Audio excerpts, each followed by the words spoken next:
Doctor Surinder Singh ji जो रोजाना संगत जुड़ते ने, साड़ी अगवाई भी करते हैं, उन्होंने पूछा है कि जड़ा गुरु नानक साहब पातशाह जी का श्लोक है, श्लोक 12 ते वधीक चाहे सिर तर तली गली मेरी आओ, ਇਹਦੇ 'ਚ ਉਹਨਾਂ ਨੇ ਪੁੱਛਿਆ ਕਿ ਵੀ ਆਇਆ ਇਹਦਾ ਅਰਥ ਇਹ ਹੈ, ਕਿਉਂਕਿ ਜਿਸ ਤਰ੍ਹਾਂ ਉਹਨਾਂ ਨੇ ਕਿਤੋਂ ਪੜ੍ਹਿਆ ਜਾਂ ਸੁਣਿਆ ਬਈ ਅਹੰਕਾਰ ਨੂੰ ਪੈਰਾਂ ਥੱਲੇ ਦੇਣਾ, ਜਾਂ ਇਹ ਸਿਰ ਤਲੀ ਤਲੀ ਗਲੀ ਮੇਰੀ ਆਓ ਦੇ ਅਰਥ ਕੀ ਨੇ।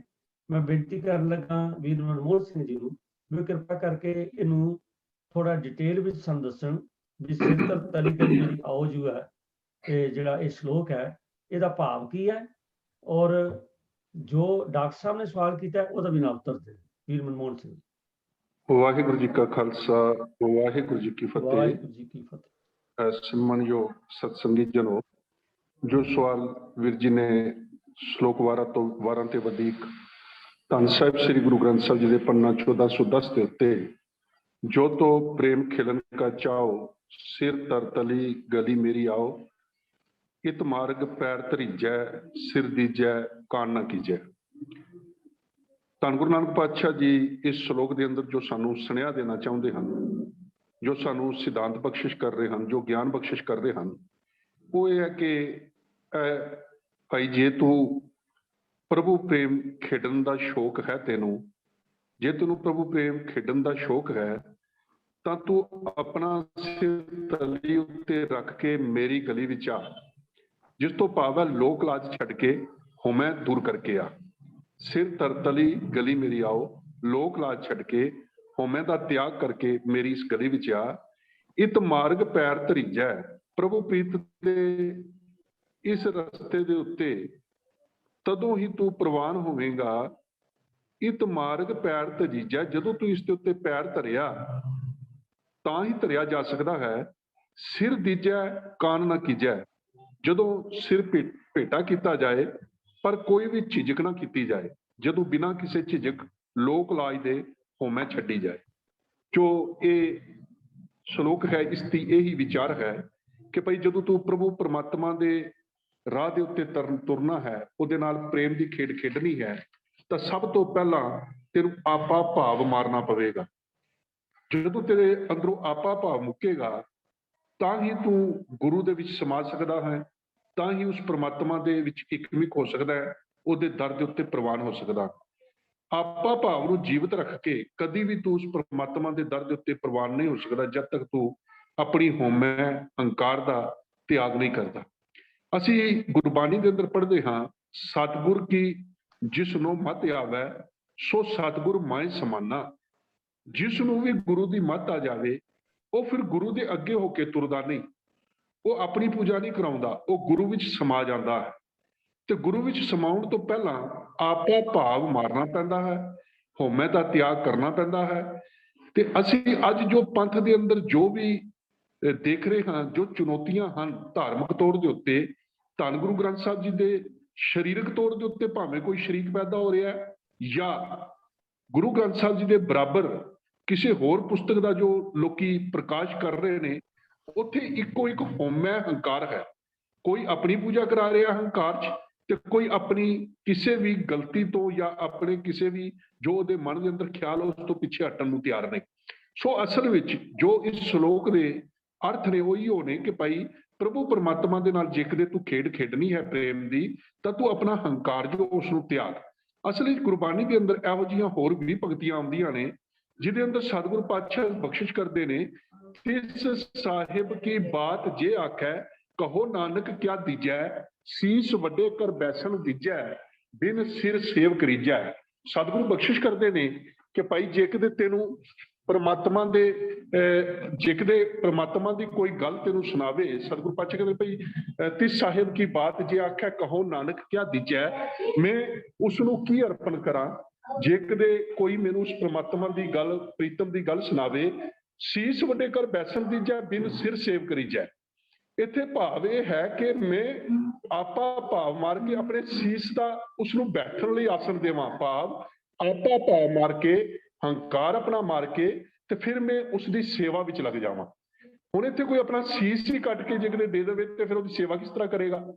ਇਸ ਤੋਂ ਭਾਵ ਇਹ ਹੈ ਕਿ ਜੋ ਕਈ ਥਾਵਾਂ ਦੇ ਉੱਤੇ ਜਿਹਨੂੰ ਅਸੀਂ ਕਹਿੰਦੇ ਭਈ ਮੁਹਾਵਰਿਆਂ ਦੇ ਤੌਰ ਦੇ ਉੱਤੇ ਚੀਜ਼ਾਂ ਕੁਝ ਪੰਕਤੀ ਅੱਖਰ ਜੋ ਗੱਲ ਕੀਤੇ ਹਨ ਤੇ ਗੁਰੂ ਪਾਤਸ਼ਾਹ ਕੋਸ਼ਿਸ਼ ਕਰਦੇ ਨੇ, ਨਾਨਕ ਸੋ ਸੂਰਾ ਵਰਿਆਮ ਜਿਨ ਵਿੱਚੋਂ ਦੁਸ਼ਟ ਅਹੰਕਾਰ ਮਾਰਿਆ।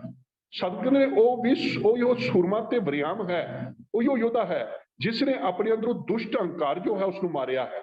ਤੇ ਦੂਜਾ ਪੱਖ ਇਹ ਹੈ, ਜਦੋਂ ਮਨੁੱਖ ਆਪਾ ਭਾਵ ਮਾਰ ਦੇਵੇ, ਜਿਹਦੇ ਅੰਦਰੋਂ ਹੰਕਾਰ ਖਤਮ ਹੋ ਜਾਵੇ, ਉਹ ਵਿਕਾਰਾਂ ਨੂੰ ਵਸ ਵਿੱਚ ਕਰਦਾ, ਅੰਦਰੋਂ ਦੀ ਧਰਮੀ ਹੋਵੇਗਾ, ਆਤਮਿਕ ਤੌਰ ਦੇ ਉੱਤੇ ਬਲਵਾਨ ਹੋਵੇਗਾ, ਸੱਚ ਕਰਕੇ ਉਹਨੂੰ ਧਰਮ ਦੀ ਜਦੋਂ ਸੋਝੀ ਹੋ ਜਾਵੇਗੀ, ਉਹ ਧਰਮ ਦੇ ਰਸਤੇ ਦੇ ਉੱਤੇ ਹਰ ਵੇਲੇ ਕੁਰਬਾਨ ਹੋਣ ਵਾਸਤੇ ਤਤਪਰ ਰਹੇਗਾ।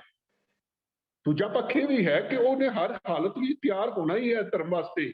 ਹੁਣੇ ਸਤਿਕਾਰਯੋਗ ਵੀਰ ਜੀ ਗੱਲ ਕਰ ਰਹੇ ਸੀ, ਵੀਰ ਅਰਜੀਤ ਸਿੰਘ ਜੀ, ਕਿ ਭਈ ਇੱਕ ਜੋ ਸਨ ਉਹਨਾਂ ਨੇ ਅਹਿੰਸਾਵਾਦੀ ਦਾ ਰੋਲਾ ਪਾ ਦਿੱਤਾ, ਭਈ ਜੋ ਸੀ ਕਿ ਅਸੀਂ ਅਹਿੰਸਾਵਾਦੀ ਹਾਂ। ਦੂਜੇ ਜੋ ਸੀ ਉਹਨਾਂ ਨੇ ਜੋ ਸੰਸਾਰ ਦੇ ਅੰਦਰ ਆ ਕੇ ਜਹਾਦ ਦਾ ਨਾਰਾ ਦਿੱਤਾ ਤੇ ਲੋਕਾਂ ਦਾ ਜੋ ਸੀ ਧਰਮ ਦਾ ਹੀ ਨੁਕਸਾਨ ਹੋਇਆ, ਦੋਵਾਂ ਪੱਖ ਤੋਂ ਧਰਮ ਦਾ ਨੁਕਸਾਨ ਹੋਇਆ।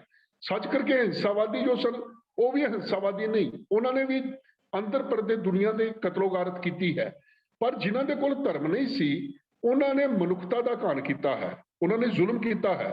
ਜਿਨ੍ਹਾਂ ਦੇ ਕੋਲ ਧਰਮ ਸੀ, ਅੰਦਰੋਂ ਧਰਮ ਸੀ, ਉਹਨਾਂ ਨੇ ਆਪਾ ਭਾਵ ਕੁਰਬਾਨ ਕਰ ਦਿੱਤਾ ਧਰਮ ਨੂੰ ਜ਼ਿੰਦਾ ਰੱਖਣ ਵਾਸਤੇ, ਕਿਸੇ ਮਜ਼ਲੂਮ ਦੀ ਬਾਂਹ ਪਕੜਨ ਵਾਸਤੇ, ਕਿਸੇ ਗਰੀਬ ਦੀ, ਕਿਸੇ ਦੀ ਬਹੁ ਬੇਟੀ ਦੀ ਇੱਜ਼ਤ ਬਚਾਉਣ ਵਾਸਤੇ, ਜਾਂ ਕਿਸੇ ਗਰੀਬ ਦੀ ਲਹਿੰਦੀ ਪੱਤ ਨੂੰ ਬਚਾਉਣ ਵਾਸਤੇ ਉਹ ਜੋ ਨੇ ਮੈਦਾਨੇ ਜੰਗ ਦੇ ਅੰਦਰ ਜੂਝਦੇ ਨੇ।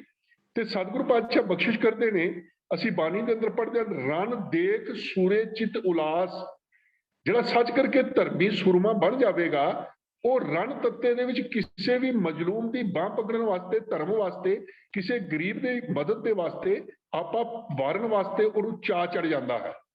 ਸੂਰਾ ਸੋ ਪਹਿਚਾਨੀ ਹੈ ਜੋ ਲੜੈ ਦੀਨ ਕੇ ਹੇਤ, ਪੁਰਜਾ ਪੁਰਜਾ ਕੱਟ ਮਰੈ ਕਬੂ ਨਾ ਛਾੜੈ ਖੇਤ। ਉਹ ਫਿਰ ਦੀਨ ਦੇ ਵਾਸਤੇ, ਕਿਸੇ ਗਰੀਬ ਤੇ ਮਜਲੂਮ ਦੇ ਵਾਸਤੇ ਲੜਨ ਵਾਸਤੇ ਤਿਆਰ ਹੋ ਜਾਂਦਾ ਹੈ, ਉਹ ਧਰਮ ਦੇ ਵਾਸਤੇ ਕੁਰਬਾਨ ਹੋਣ ਵਾਸਤੇ ਤਿਆਰ ਹੋ ਜਾਂਦਾ ਹੈ। ਉਹਦਾ ਪੁਰਜਾ ਵੀ ਜੇ ਕਿਤੇ ਕੱਟਿਆ ਜਾਵੇ ਉਹ ਫਿਰ ਕਦੀ ਪਿੱਛੇ ਨਹੀਂ ਹਟਦਾ, ਸੱਚ ਕਰਕੇ ਉਹ ਸੂਰਮਾ ਹੋ ਜਾਂਦਾ ਹੈ। ਕੁਝ ਤਾਂ ਸੂਰਮੇ ਸਰੀਰਕ ਤੌਰ ਦੇ ਉੱਤੇ ਸੂਰਮੇ ਹੁੰਦੇ ਨੇ, ਭਾਵੇਂ ਉਹ ਜ਼ੁਲਮ ਦਾ ਹੀ ਪੱਖ ਪੂਰਦੇ ਹੋਣ, ਧਰਮ ਦਾ ਹੀ ਕਤਲ ਕਰਦੇ ਹੋਣ। ਹੁਣ ਜਿਹੜੇ ਧਰਮ ਦੇ ਵਿਰੁੱਧ ਲੜਨ ਵਾਸਤੇ ਮੈਦਾਨੀ ਜੰਗ ਵਿੱਚ ਆਉਂਦੇ ਸਨ, ਹੈ ਤੇ ਉਹ ਵੀ ਸੂਰਮੇ ਬਲਵਾਨ ਹੀ ਸਨ, ਲੇਕਿਨ ਉਹ ਧਰਮ ਦੇ ਵਿਰੁੱਧ ਲੜਦੇ ਸਨ। ਤੇ ਸੱਚ ਕਰਕੇ ਜਿਨ੍ਹਾਂ ਨੇ ਆਪਾ ਭਾਵ ਮਾਰਿਆ ਹੋਵੇ, ਅੰਦਰੋਂ ਦੀ ਹੰਕਾਰ ਖਤਮ ਕੀਤਾ ਹੋਵੇ, ਸੱਚ ਕਰਕੇ ਆਤਮਿਕ ਤੌਰ ਦੇ ਉੱਤੇ ਬਲਵਾਨ ਹੋ ਜਾਣ, ਧਰਮੀ ਬਣ ਜਾਣ, ਉਹ ਧਰਮ ਦੇ ਵਾਸਤੇ ਕੁਰਬਾਨ ਹੋਣ ਵਾਸਤੇ ਤਿਆਰ ਹੋ ਜਾਂਦੇ ਨੇ। ਸੋ ਜੋ ਸ਼ਲੋਕ ਵੀਰ ਜੀ ਨੇ ਸਵਾਲ ਵਿੱਚ ਰੱਖਿਆ ਸੀ, ਉਹਦਾ ਭਾਵ ਇਹ ਹੈ ਕਿ ਜੇ ਕਦੇ ਤੂੰ ਪਰਮਾਤਮਾ ਦੇ ਨਾਲ ਪ੍ਰੇਮ ਦੀ ਖੇਡ ਖੇਡਣੀ ਹੈ, ਆਪਾ ਭਾਵ ਮਾਰ ਕੇ, ਸੀਸ ਤਲੀ ਤੇ ਭਾਵ ਰੱਖਣ ਤੋਂ ਭਾਵ ਹੈ ਕਿ ਆਪਾ ਭਾਵ ਮਾਰ ਕੇ ਸਭ ਕੁਝ ਅਰਪਣ ਕਰਨਾ ਪਵੇਗਾ।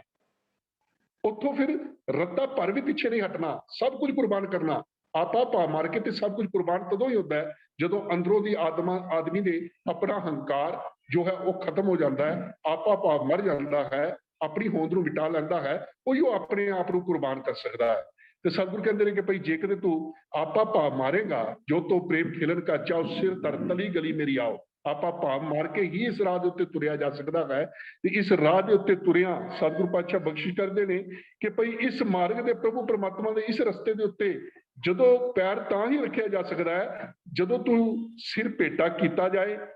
ਤੇ ਪਾਤਸ਼ਾਹ ਕਹਿੰਦੇ ਭਾਈ ਫਿਰ ਕੋਈ ਵੀ ਝਿਜਕ ਨਾ ਕੀਤੀ ਜਾਵੇ, ਆਪੇ ਆਪਣੇ ਆਪ ਨੂੰ ਕੁਰਬਾਨ ਕਰਨ ਵਾਸਤੇ, ਭਾਵ ਲੋਕ ਲਾਜ ਹੋਮੈ ਹਰ ਹਾਲਤ ਹੀ ਛੱਡੀ ਜਾਵੇ।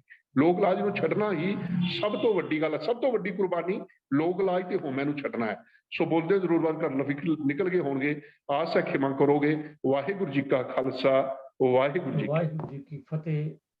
तो भाव है जी कंप्लीट सरैंडर, सिर तर तली गली मेरी याद है कि अपने आप ਨੂੰ ਪੂਰੇ ਤੌਰ ਤੇ ਗੁਰੂ ਨੂੰ ਸਮਰਪਣ ਕਰ ਦੇਣਾ। ਉਹਦੇ ਚ ਸਮਰਪਣ ਜਿਹੜਾ ਜਿਸ ਤਰ੍ਹਾਂ ਵੀਰ ਜੀ ਨੇ ਦੱਸਿਆ, ਮਨ ਦੀ ਹਉਮੈ ਵੀ ਛੱਡਣੀ ਹੈ ਤੇ ਤਨ ਵੀ ਸਮਰਪਣ। ਔਰ ਸਾਡਾ ਤੇ ਇਤਿਹਾਸ ਹੀ ਬੜਾ ਅਮੀਰ ਹੈ ਕਿ ਜਦ ਵੀ ਲੋੜ ਪਈ ਰਣ ਤੱਤੇ ਵਿੱਚ ਜਾ ਕੇ ਸੀਸ ਦੇਣਾ, ਇਹ ਇੱਕ ਆਮ ਜੀ ਗੱਲ ਇਹ ਸਾਡੀ ਕੌਮ ਵਿੱਚ ਮਹਾਰਾਜ ਨੇ ਐਸੀ ਰੂਹ ਫੂਕੀ ਹੈ ਕਿ ਤੁਸੀਂ ਦੇਖ ਲਓ, ਜਦ ਦਾ ਮਰਜ਼ੀ ਭਾਵੇਂ 500 ਸਾਲ ਪੁਰਾਣਾ ਇਤਿਹਾਸ ਦੇਖੋ ਜਾਂ ਅੱਜ ਦਾ ਦੇਖ ਲਓ, ਹਮੇਸ਼ਾ ਧਰਮ ਕਰਕੇ ਆਪਣੇ ਸੀਸ ਤਲੀ ਤੇ ਰੱਖ ਕੇ ਆਉਣ ਵਾਲੇ ਯੋਧੇ ਹਰ ਸਮੇਂ ਵਿੱਚ ਸਾਨੂੰ ਮਿਲਣਗੇ।